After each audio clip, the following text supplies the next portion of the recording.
Boa noite, Andressa. Tô começando o vídeo igual o Gilmar, mas enfim. Vamos pegar esse exemplo aqui da letra Q, né? Primeira coisa que a gente vai fazer é o diagrama de corpo livre inicial, né? Com as suposições que a gente acha que vai ser as reações de apoio. Você transforma essa carga distribuída em uma pontual, né? Isso aí tudo a gente já sabe fazer, então eu vou mais rapidinho. Aplica as equações do equilíbrio estático, né?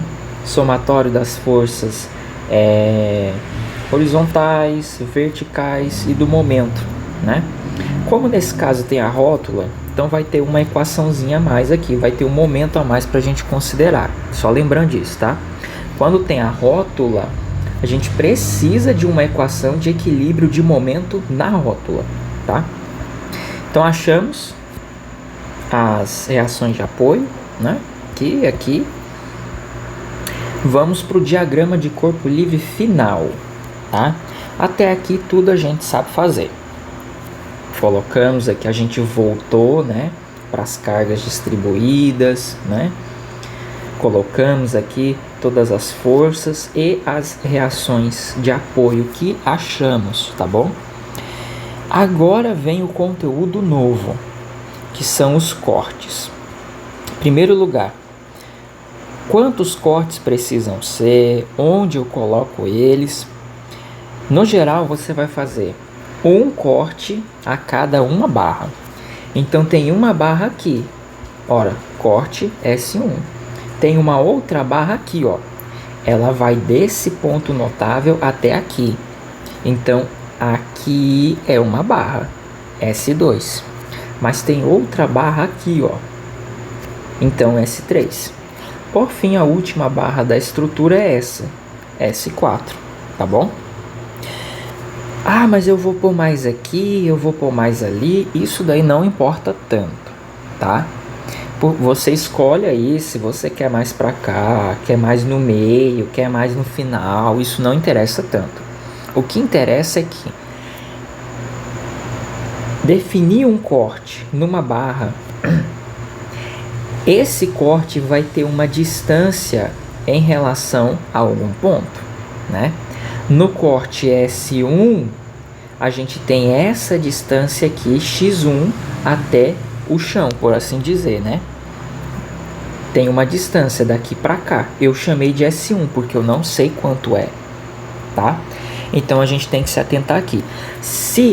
Isso por quê? Porque eu escolhi entrar pela esquerda, tá? Por isso que o x1 aparece aqui. Se eu tivesse entrado pela direita, a distância que eu ia considerar ia ser essa daqui, tá? Aqui seria o meu x1 e não aqui.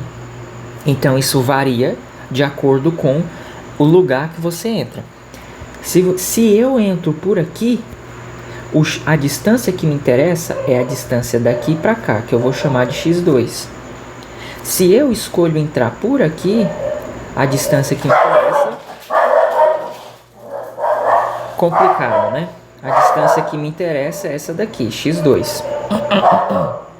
Tá bom? Acho que já deu para entender. Agora, por onde eu entro? Eu entro pela esquerda, eu entro pela direita. Aliás, antes, né? Esquerda e direita, para eu saber qual que é qual, depende do observador. Eu tenho que escolher um lugar para posicionar um observador aqui. E onde eu coloco ele? Coloco no centro, aqui, aqui, aqui. Onde eu escolho, onde vai ficar o meu observador? Eu preciso colocar o observador num lugar onde ele consiga a maior quantidade de cortes visados. Eu preciso ver a maior quantidade possível de cortes.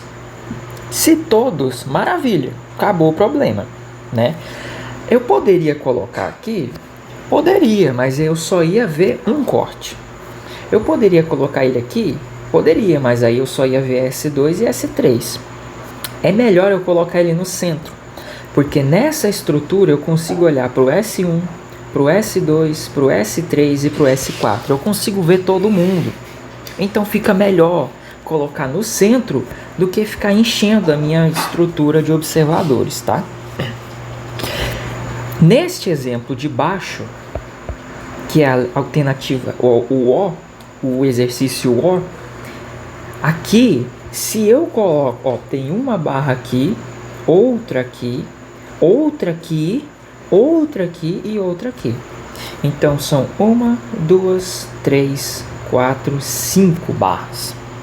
Se eu coloco um observador aqui, eu vou conseguir ver o corte aqui nessa barra, vou conseguir ver o corte aqui, aqui e aqui, mas eu não vou conseguir enxergar o corte aqui.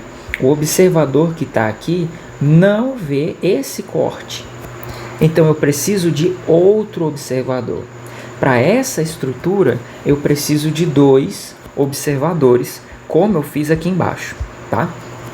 Esse observador vê esse e esse corte, mas não vê esse. Quem que enxerga o S5? Esse carinha aqui, tá? Então uma dica aí, que às vezes na estrutura você não vai conseguir com um observador enxergar todos os cortes. Nesse caso dessa estrutura, você consegue, que maravilha, tá? Então uma vez definido o observador, eu vou escolher se eu entro pela esquerda ou pela direita. Eu vou trabalhar com S1 primeiro. Maravilha. Oi. Vou falar mais baixo. Eu vou trabalhar com S1 primeiro, tá?